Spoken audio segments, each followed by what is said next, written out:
The Titanic, Book 1, Unsinkable, by Korman. Chapter 4, Belfast, Tuesday, April 2nd, 1912, 3:30 p.m. It had once been a printer's shop. The ink-stained tables, metal rollers, and loose type attested to that. But to Patty and Daniel, it was home. This was not due to the comforts. There were none. It was because the missing bricks in the wall outside provided the footholds needed to climb to the fire stairs, which rendered convenient access to the loose board covering what had once been a window. The palace gate, they called it. The shop was no palace, but it was shelter from cold and damp weather, and it was a place of their own, which was more than two destitute street youths had any right to expect. One feature of the print shop was a large stack of paper, very dusty, but only slightly yellowed. Daniel was always sketching. In a different world, Patty was certain his friend would have become a famous inventor or designer. Right now, Daniel was completely focused on his promise to Thomas Andrews. He was going to dream up a way for the unsinkable Titanic to sink. Or he was going to die trying. For the past 5 days, he thought of little else. At 8 o'clock tonight, the great ship was scheduled to leave Belfast for Southampton, England, the starting point of her much-anticipated maiden voyage. Mr. Andrews would be sailing with her. In all likelihood, if Daniel could not come up with something before then, he would never see the man again. Patty could not quite grasp what fascinated his friend to the point of obsession. "It's a boat, Daniel. If you'll put a hole in the bottom, it'll sink." "Are you forgetting the watertight compartments?" Daniel challenged, reaching for one of the many drawings that covered the old editor's table. This one showed Titanic's long hull divided by 15 transverse bulkheads. "It doesn't matter where the breach is. The captain only has to close 2 doors around it to contain the water. Mr. Andrews said she could stay afloat with any 4 of those compartments flooded." Patty shrugged. "It seems simple to me. Flood 5. Daniel shook his head. It would never happen. A steamship isn't like a locomotive that can travel 60 miles an hour. He indicated another sketch, this one of the Titanic, striking a sister ship broadside. Even a full-speed collision with another vessel would flood only 1 compartment, perhaps 2. Patty looked thoughtful. "Maybe your precious Titanic isn't the one doing the hitting. What if some other boat runs into it?" "Her," Daniel corrected. "It would be the same. The other ship's prow would damage 1, maybe 2 compartments, but no more." He looked frustrated. "And there's a double hole. Even if a boiler explodes, it wouldn't break through both of them. A fire on board might do a lot of damage, but it wouldn't burn through heavy-gauge metal." Patty put a hand on his friend's shoulder. "If it was easy, your friend Mr. Andrews would have thought of it already. But you're smarter than any starched-up dandy. You'll figure it out. Now let's go put our bellies around some food. The meat pies should be going on at the Seal at Odell's just about now." Not even the promise of a savory meal could wrest Daniel from his sketching. "I'll go later," he said absently. "And remember, don't spend those banknotes."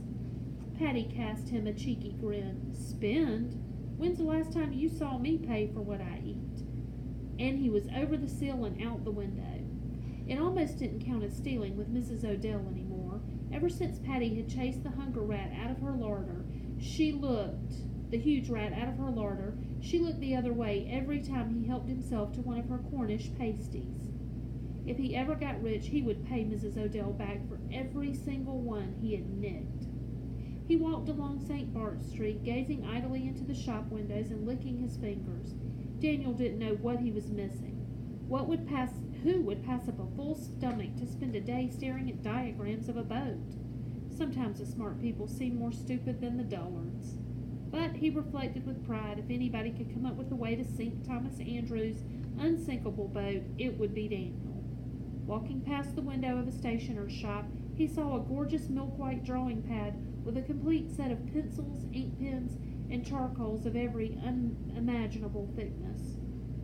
Why, armed with this, Daniel could design a way to scuttle the entire Royal Navy. A small card beside the display announced that the price of the kit was 3 crowns 6 pence. It was more money than Patty had ever touched in his life, except for the gold clip he'd taken from the man in the houndstooth cloak. Why, with this windfall, he could afford a dozen of these kits and have change left over. He was on the point of running back to where they'd stashed the gold clip when he stopped in his tracks. Daniel made him promise not to spend any of those banknotes. What's the point of having money if you could never spend it? No point at all.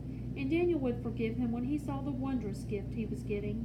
Patty ran to the hiding place and found the stash safe and sound. He plucked a single crisp note out of the clip and knew a moment of temptation. If it was a good thing to purchase this for Daniel, perhaps it made sense to buy each of them a new suit of clothes. If they weren't dressed so shabbily, no one would be so suspicious of the money they spent, and they could get closer to a better quality of pockets if they weren't always being chased away as ragamuffins. No, he decided, just buy the kit, leave the rest of the money here. He headed back to the stationer's. As morning before afternoon, Daniel began to regret passing up the meat pie. A fellow couldn't very well think on an empty stomach. The lines of his Titanic drawing were starting to unravel and dance before his eyes. It was not going well. Either that or Mr. Andrews really had designed an unsinkable ship.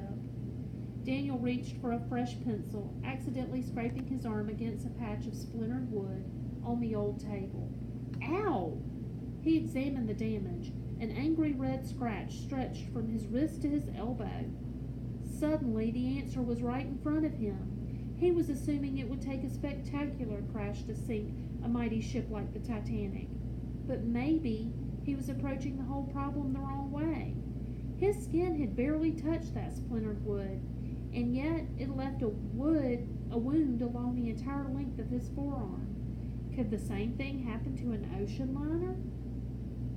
Not a devastating collision, but a sideswipe that opened a long breach extending through several of her watertight compartments. She could float with damage to 4, but what if it was 5 or 10 or all 16? She would sink, that's what. He began to sketch with new energy and excitement. When he was finished with his diagrams, he wrote his name and the date across the top. He couldn't wait to explain his theory to Patty, yet the urge to show it to the designer of the Titanic himself was almost physical pain. He had to get this drawing in front of Thomas Andrews before the shipbuilder's magnificent creation bore him halfway around the world.